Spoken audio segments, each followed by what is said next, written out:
Today we will be performing a respiratory assessment. Before I get started, I will be performing hand hygiene. My name is Joe Ingram. I'm a student nurse at the University of South Alabama, and today we'll be performing a respiratory assessment. Normally I would ask you to take off your shirt for this procedure, but we're not going to do that. First I'm going to tell you about a few different normal respiratory rates. Beats per minute should be between 10 and 20 or 12 and 20 for an average adult.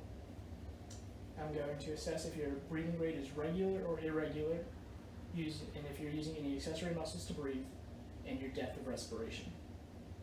There are 3 depths. There's shallow, moderate, and deep. A shallow respiration rate would mean that there's not a lot of movement in your chest. A moderate would be the most normal value, and then deep means that there's a whole lot of movement. Okay, I'm going to look at your transverse and your A and P diameter, which is 2 to 1, which means that there isn't barrel chesting, which is good.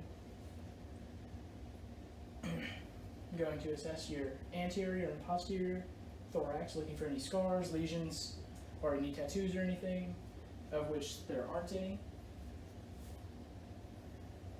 I'm going to compare your skin from your thorax to that of your hands and your ankles and your face, and they're all the same, which means that they're healthy. There's no sign of cyanosis or anything.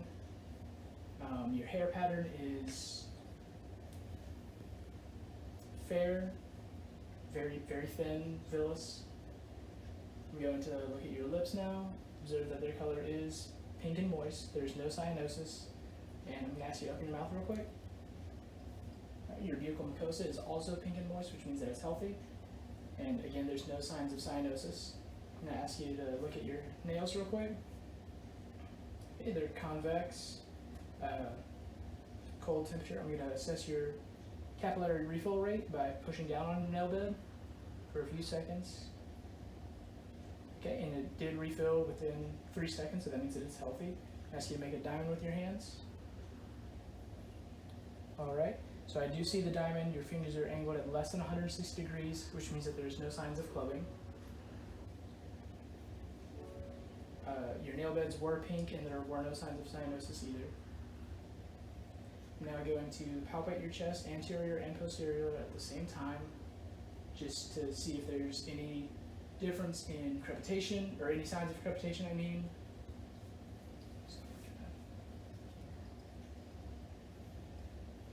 Just breathe normally for me. Alright, I didn't feel any signs of crepitation. Okay, I'm now going to check your chest expansion, and to do that I'm going to ask you to take a deep breath in and just breathe normally. Okay, one more. Alright, I'm going to ask you to turn around. Okay, deep breath in, out, in, out. Alright, you can turn back around. So you had equal and symmetrical breathing. There were no deviations anteriorly or posteriorly. I'm going to listen now for your breath sounds. I'm going to ask you to breathe in through your mouth, deeper breaths than normal, but breathe at a normal rate.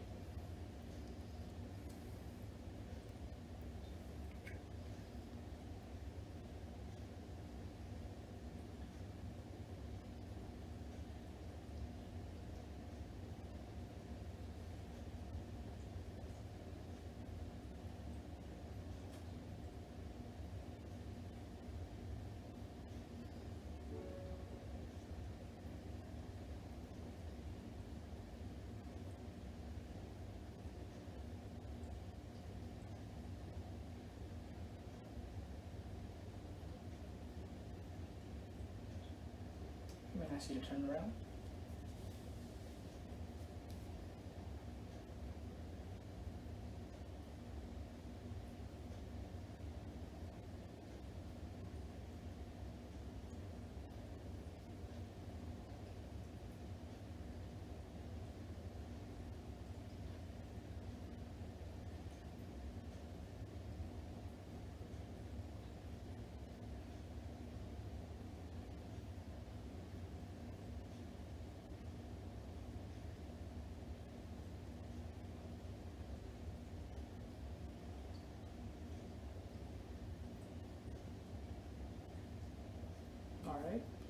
turn back around. There were no abnormal breath sounds. There were no distinguishes or anything. You did breathe symmetrically, anteriorly and posteriorly. What I heard was first your bronchial breath sound, which was located over the larynx, only heard anteriorly. The sound was very high-pitched and loud in intensity. Inspiration was actually less than your expiration.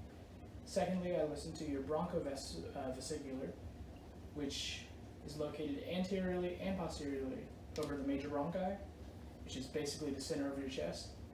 It was moderate pitch and moderate intensity, moderate amplitude, I mean. Inspiration was equal to your expiration. And the last thing I listened to was your vesicular breath sounds, which were located over the peripheral lung field, and they were heard anteriorly and posteriorly. They were very low in pitch, and inspiration was actually greater than expiration. While I listened to your breath, I was keeping an ear out for any adventitious breath sounds, of which there weren't any, but an example of one or two would be crackles in your lungs would indicate pneumonia, and a wheezing would indicate asthma. That concludes our respiratory assessment.